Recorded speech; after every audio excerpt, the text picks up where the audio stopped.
All right, good good afternoon, good evening, everyone.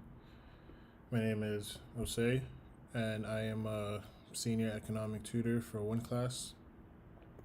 Basically, today we're going to go over a couple of economic questions, basic economic questions in the high school and early university college level. And our junior tutors have answered them, and I'm just going to walk you through the steps on how they got those answers. A little bit of background about myself is I have a bachelor's degree in economics, and I currently work as an analyst at one of the big five banks in Canada.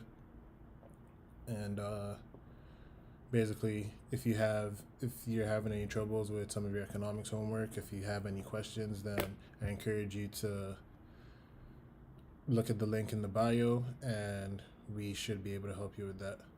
So with that being said, let's get started.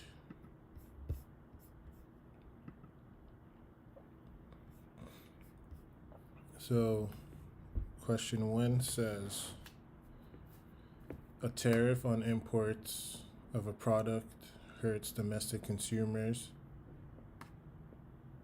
of this product more than it benefits the domestic producers of the product. Do you agree or disagree, and why? Our tutor said, I disagree. Tariffs increase domestic prices, leading to a decrease in consumer surplus, which is detrimental to consumers. At the same time, a higher domestic price increases producer surplus, which benefits producers. But whether the tariff hurts consumers more than benefits producers depends on the relative magnitude of the change in consumer surplus and producer surplus. Such a statement will only be true if the decrease in the consumer surplus is more than the increase in producer surplus, which is not necessarily always the case. So this is a good answer. I agree with it. I'll just say, so the tariff on imports increases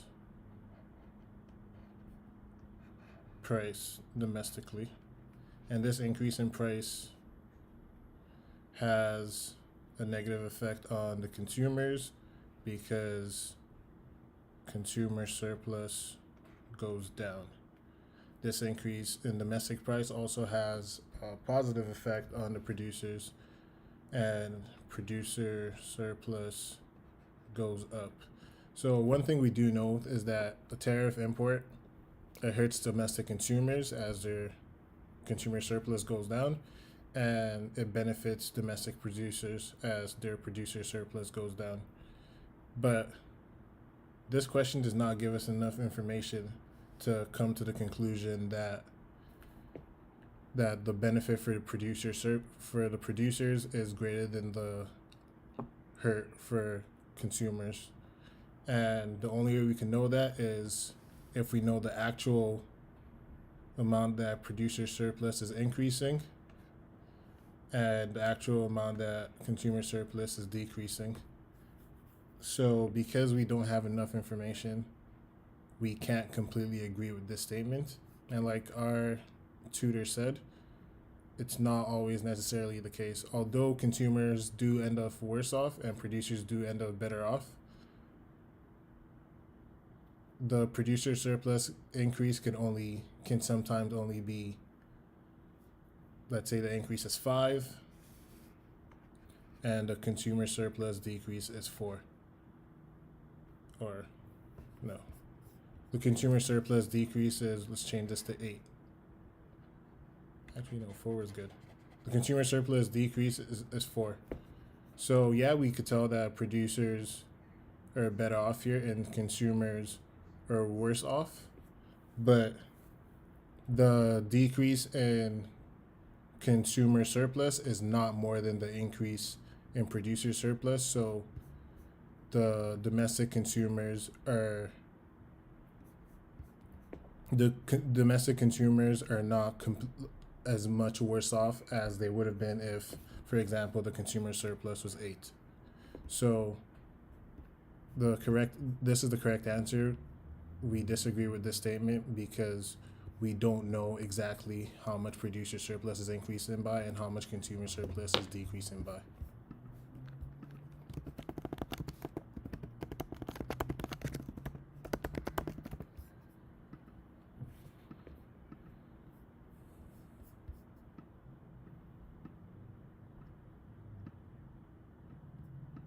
So clear all. And this is our question number 2. Why oligopoly firms benefit from collusion? So first, our tutor said oligopoly firms are large dominant firms that coexist in the market or industry. In general, these firms compete with each other on the basis of either price or output. Sometimes this competition can take an ugly side, and firms are starting to wage price wars, reducing their own profits. Collusion refers to the voluntary act of coordinating actions with one another. In oligopoly, since firms' actions are interrelated and actions of one affects decisions and profits of others, collusion helps both or all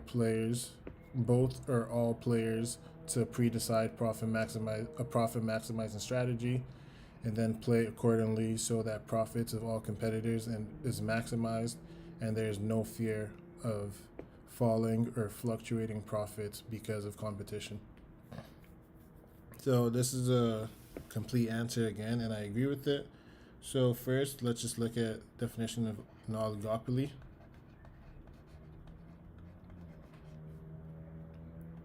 Which is small groups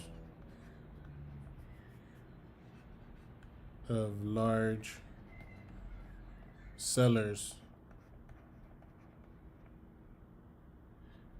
And in an oligopoly, they provide similar products that provide relatively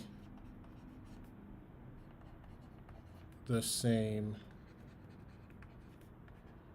benefit.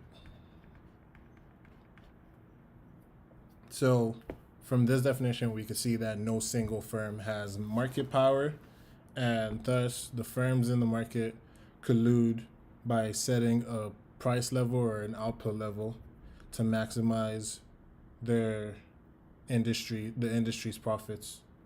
And by doing this, they act as a single entity, much like a monopoly, and they determine their own profits. So, like our tutor said here, collusion helps both or all the players in the market pre-decide a profit maximizing strategy and then play accordingly so that profits of all competitors is maximized and there's no fear of falling or fluctuating profits because of competition. So that's correct.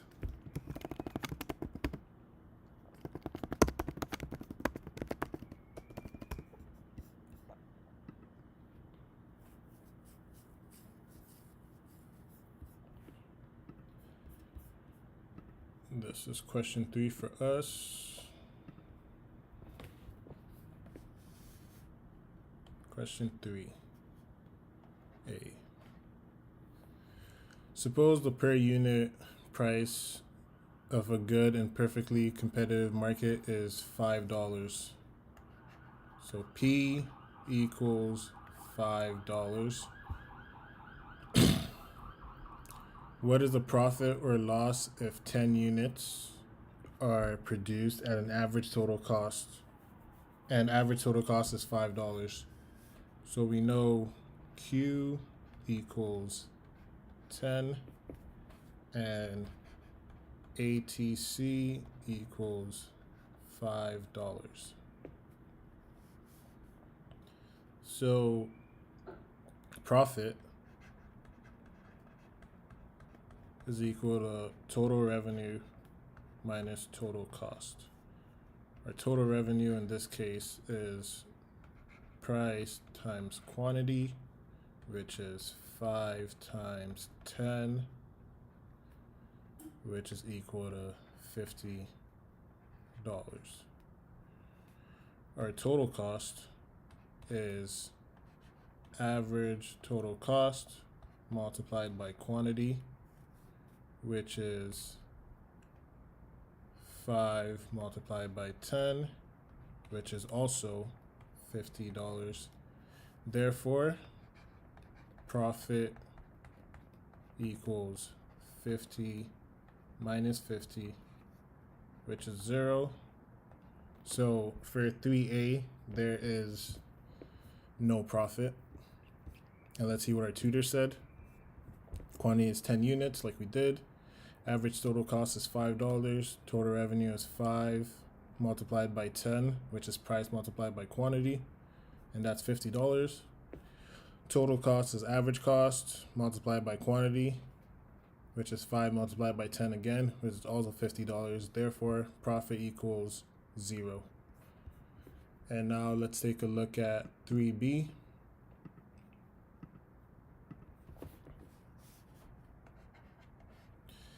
If the per unit cost goes up to $15 for the same amount of output, show and explain why it may or may not be desirable for a perfect competitor to stay in the market.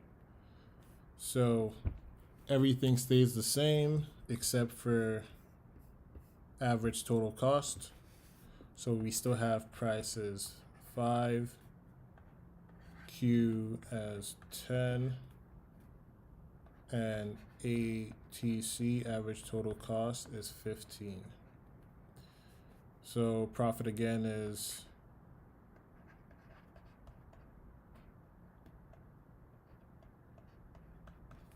total revenue minus total cost.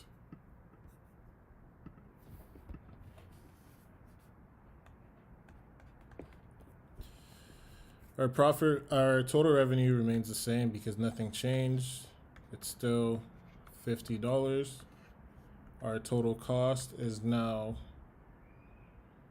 15 multiplied by 10 equals 150. Therefore, the profit is 50 minus 150 equals negative 100. Or you could call this just a loss of 100. So in this scenario, it would not be desirable for the perfect competitor to stay in the market because they're not making any profit and they're not even breaking even. They're making a loss of $100. And let's see what our tutor said. Total cost of producing is 10 units. Total cost of producing 10 units is per unit cost multiplied by quantity. 15 multiplied by 10 is 150. Total revenue remains the same as $50 from before. Profit is 50 minus 150, which is a loss of $100. The firm should leave the industry to avoid losses. So this is correct.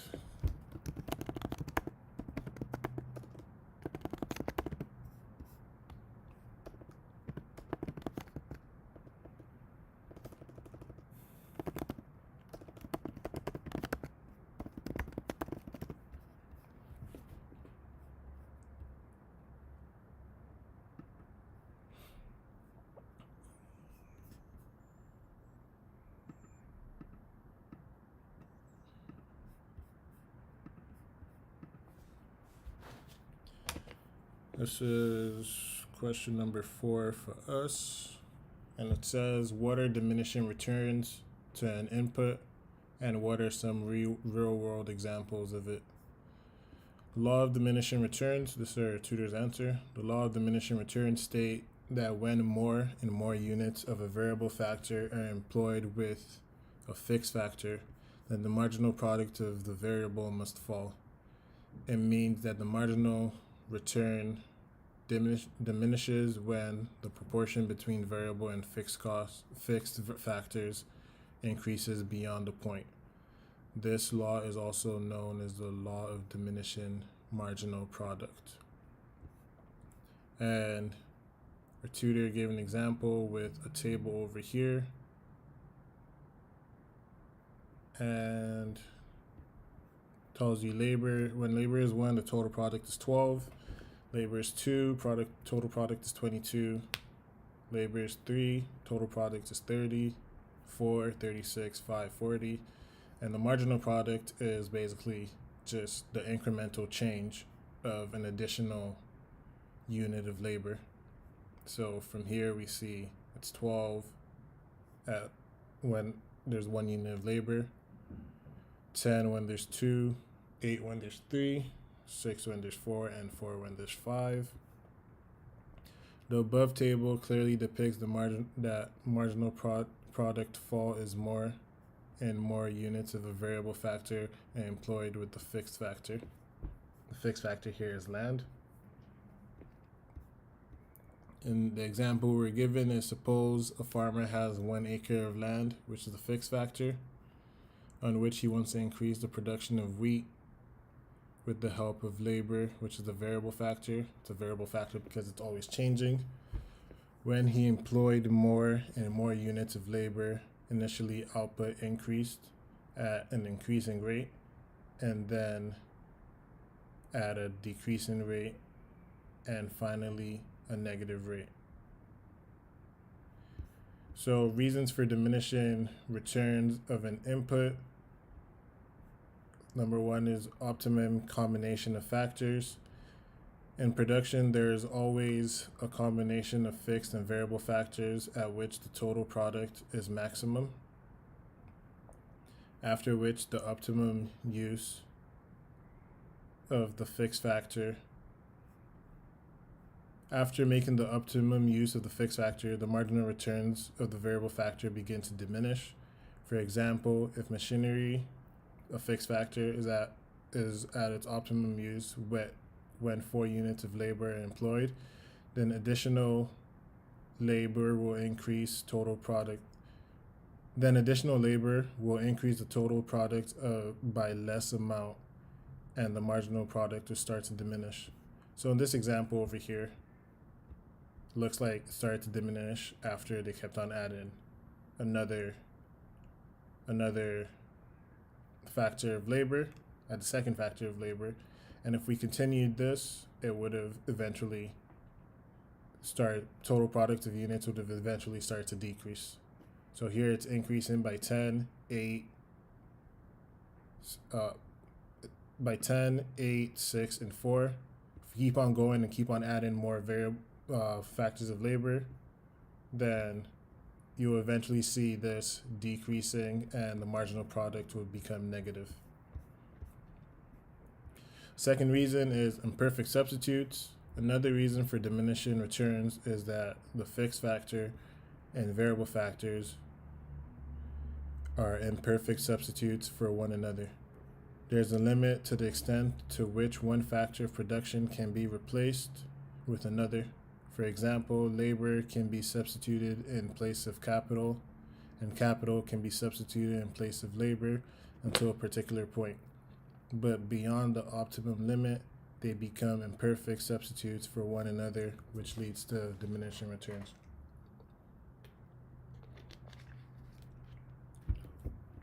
So all in all, this is a great explanation. If we just let's bring this graph over here.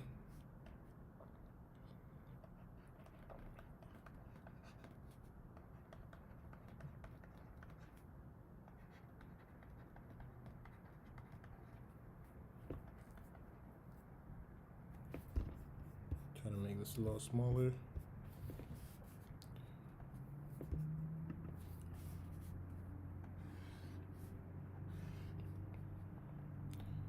We'll call this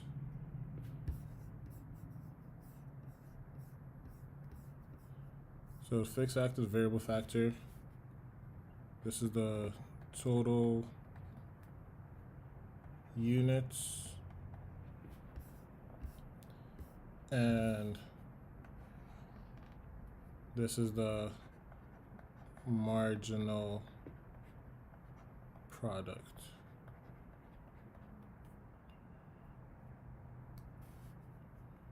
And fixed factor is never going to change. It's always 1. Variable here goes from 1 to 2 to 3 to 4 to 5. And I'm just going to tweak the marginal product units here. So the total unit starts at 12. I'm going to say this is 27. I'm going to say this is 50. We're going to call this 62.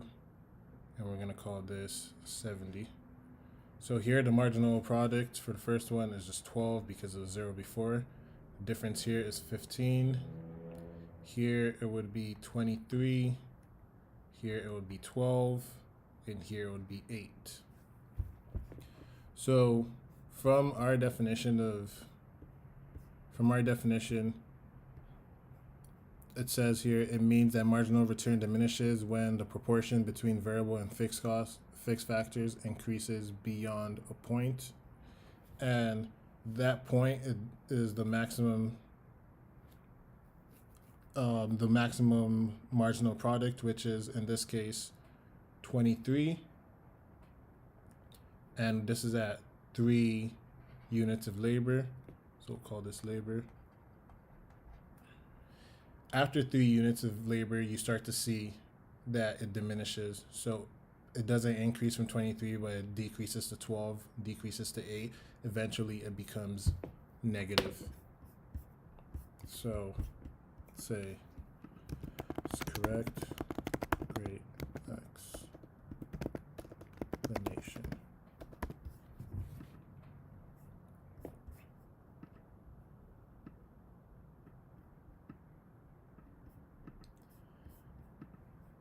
So this is question 5 for us.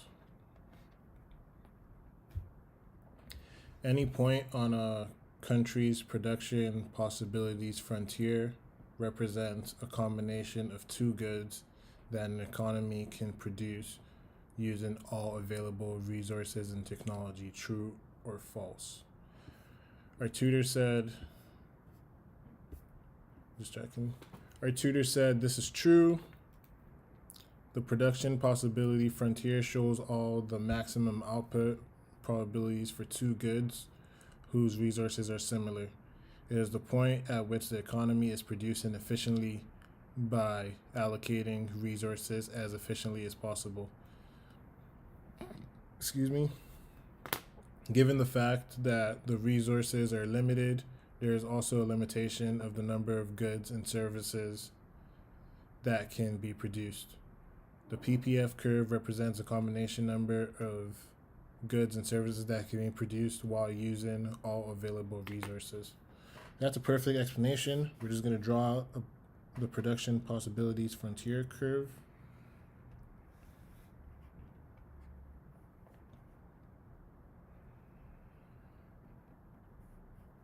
And we'll call this good B, and this is good A.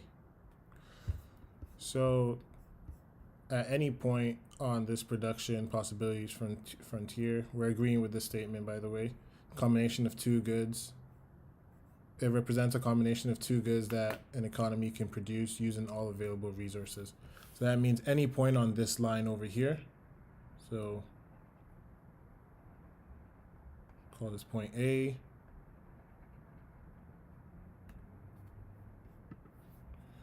Call point here point B, even if it's here. Point C, it's here. Point D. All these points are efficient because they lie on the curve. It means that all the resources and technology available are being used. Here you're at point C here, you're producing more good A than good B, but you're still maximizing efficiency. If there was a point in here, we'll call this E, you're not efficient because you could create more of good A or more of good B by simply moving to the right here, which will give you point B over here. That's efficient. Or moving up, or moving anywhere. You could move to, as long as you can move to this production possibilities frontier line, then any point inside this curve is not efficient. And that being said, any point out here would be unattainable because you don't have enough resources or technology to produce a point outside of what is on this production possibility frontier. So the question is asking that any point on the frontier means that where represents a combination of two goods that an economy can produce using all available resources and technologies. This is true because once you're on the frontier, like I said, you're maximizing all the resources and technology you have to create a combination of good A and good B. So this is correct.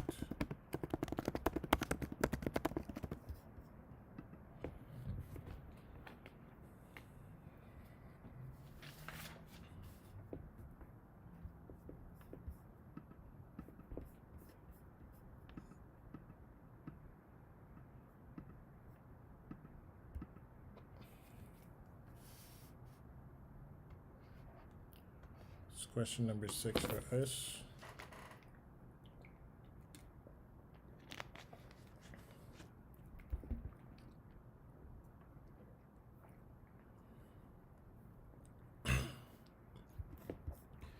Say whether each of the following events would likely cause the price of Google stock to go up, go down, or not change. So A, a competitor launches a search engine that is better than Google. And our tutor said demand for Google would definitely go down since people would demand a faster search engine. Hence, the price of Google stock would go down. I agree with this statement.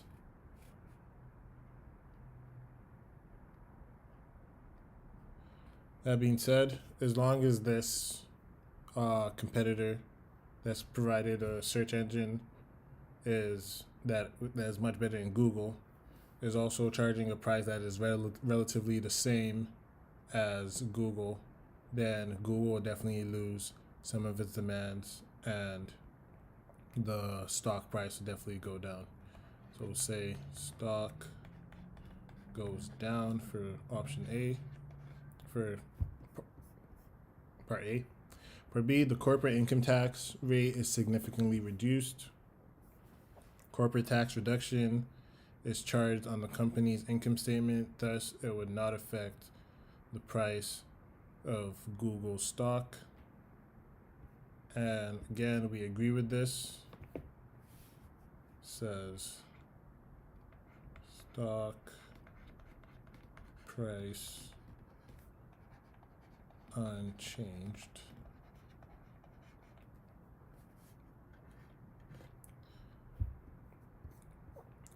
Google's board of directors part C is Google's board of directors becomes dominated by close friends and relatives of its top management. As the firm would not be able to make wise decisions about the welfare and growth of the company, and might include unskilled relatives, the stock price would fall. So I think here we're just assuming that the relatives and the board of directors being dominated by relatives of its top management, we're implying that the relatives are not competent enough to make sound decisions. So if that's the case, the stock price would go down. However, if these relatives and friends of the top management are capable of handling the board of directors role, then it's possible that the stock price could go up. But I'm not going to say that answer is wrong because it just depends on how you view this question. D, the price of wireless internet connection unexpectedly drops, so more people use the internet. And let's see what our tutor said here. Price of the stock increases as more people start using Google. And I would say, yeah, stock price will increase because most of the time when you're on the internet, you're searching something through Google. And if more people have access to the internet, that means more people have access to Google. Demand for Google would go up and stock price should go up as well. And per E, Google announces a profit of $10 billion, matching the analysts' expectations.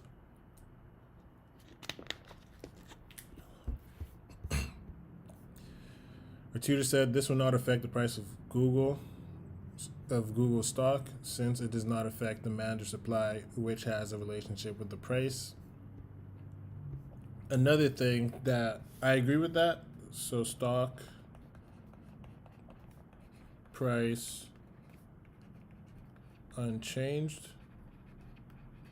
But another thing that gives us a hint here is this line right here, matching analyst expectations. So it's not like it's a surprise that their profits were 10 billion. This was expected, and so it shouldn't really have too much of an effect on their stock price. So say correct, great explanations.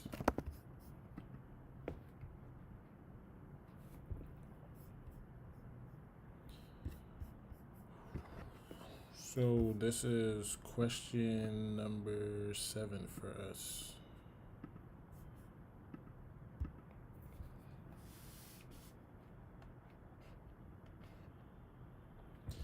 Explain the shapes of the demand curves that reflect different types of demand.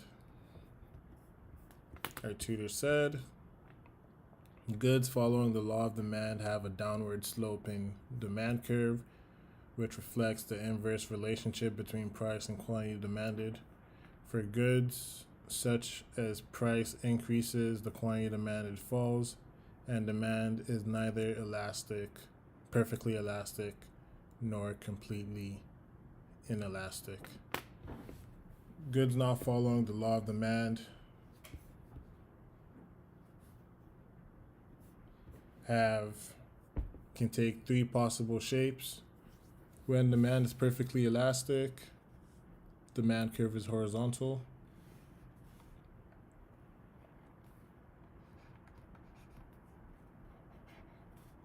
So our demand curve right here, if it's perfectly elastic, if it's perfectly inelastic, this is our demand curve right here.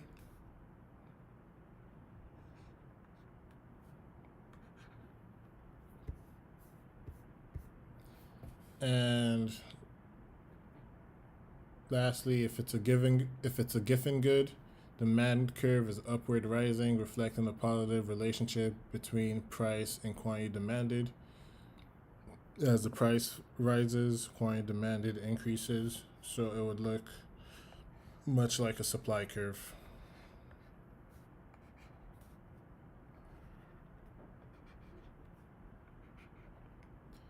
So those are 3 possible shapes of the demand curve when the goods don't follow the law of demand. And so this is correct. And just to add a little more to speak on elasticity, as we showed, the perfectly elastic curve is horizontal. The natural shape of the demand curve is basically this, because like we said in the explanation, there's an inverse relationship between price and quantity demanded. As a good becomes more elastic, you would see the demand curve becoming more flat. So it could also look like this, could look like this, until it gets perfectly elastic, which, like we said, it's a horizontal demand curve. And same scenario applies when demand curve becomes less elastic, or depending on demand, as demand becomes less elastic, it will become more steep. So we can look at this, look at this, look at this, until it becomes perfectly inelastic, which is the vertical demand curve. So those are just all the different possible shapes of a demand curve, and this is correct.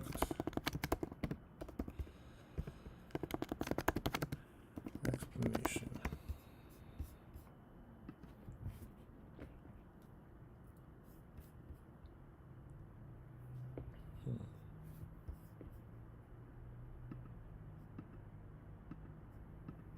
I believe that was question 7 first. All right, so we'll call this question 8.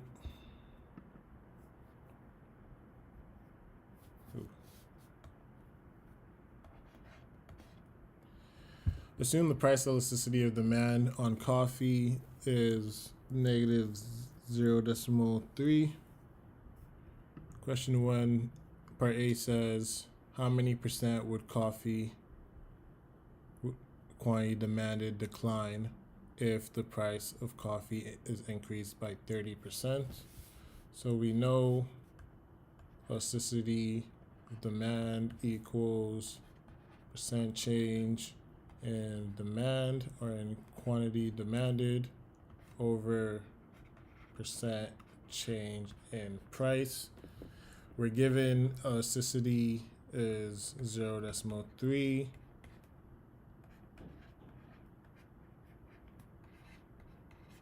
We know the percent change is positive 30%. So now you just have to solve for the change in quantity demanded, which would just be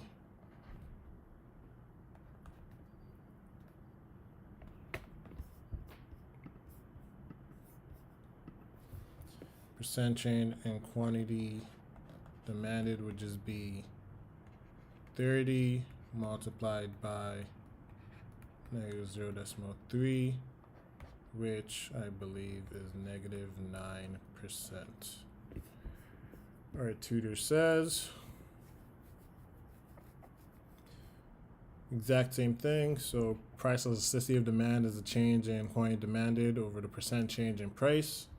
We have what price elasticity is. We have the percent change in price. You just have to solve for the change in quantity demanded, and it's 9%, decrease of 9%. So for part A, quantity demanded will decline by 9% if coffee is increased by 30%.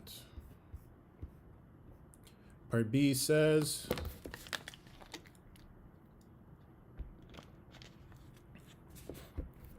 if Starbucks raised its coffee price by 30% and all other firms kept the same price, what would the change in Starbucks sales? Would the change in Starbucks sales be the same as your answer in part A? How do you explain their responses?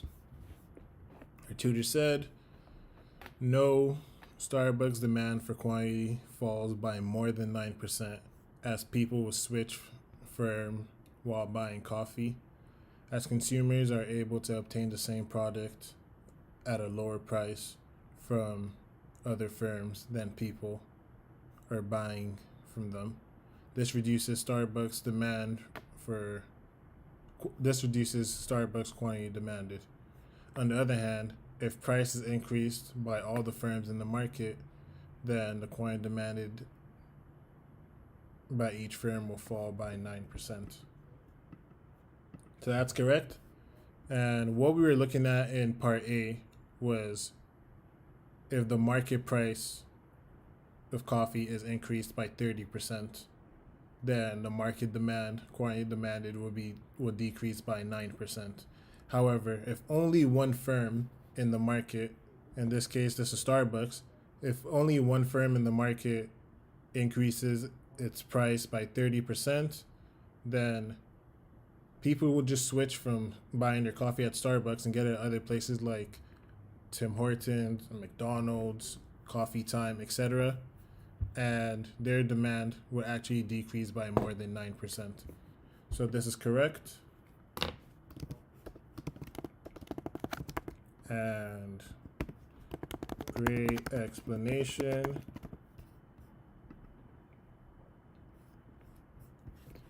And I believe this might be the last question for us today.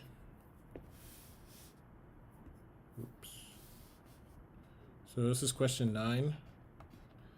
And it says, by how much does GDP rise in each of the following scenarios, and explain your answer.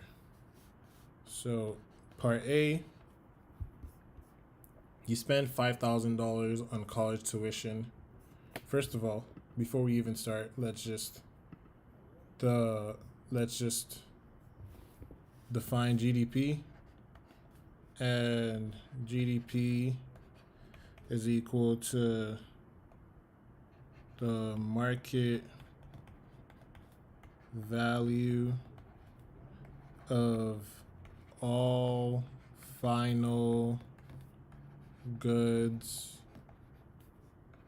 and services of a country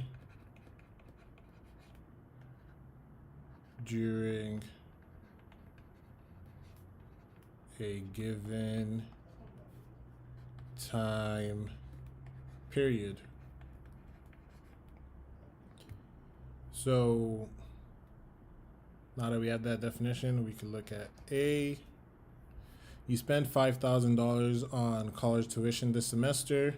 Our tutor said GDP would rise by $5,000 as a payment for the service received. Also, tuition fee can form part of the investment in the future. So you could look at it as an investment or a consumption, but GDP is going up by $5,000 in this scenario because tuition is for that year, and for that year, what you're paying, that's the final payment that you're making for that tuition. So it's the final value of the good or the service in this case. So GDP goes up by 5,000 here. B, you buy a used car from a friend for $2,500, and our tutor said GDP remains unaffected as the transaction is simply a transfer of ownership and no added value is added to the economic output. And that is correct. If this car was sold, let's say last year, for $10,000, then that $10,000, if this car was sold, or if the previous owner bought this car for $10,000 last year, then that $10,000 was the final market value of the car, and GDP last year would have increased by 10,000. Now that he's selling it for 2,500, this is simply just a transfer of ownership. It's not the final value of the good, and GDP remains unaffected.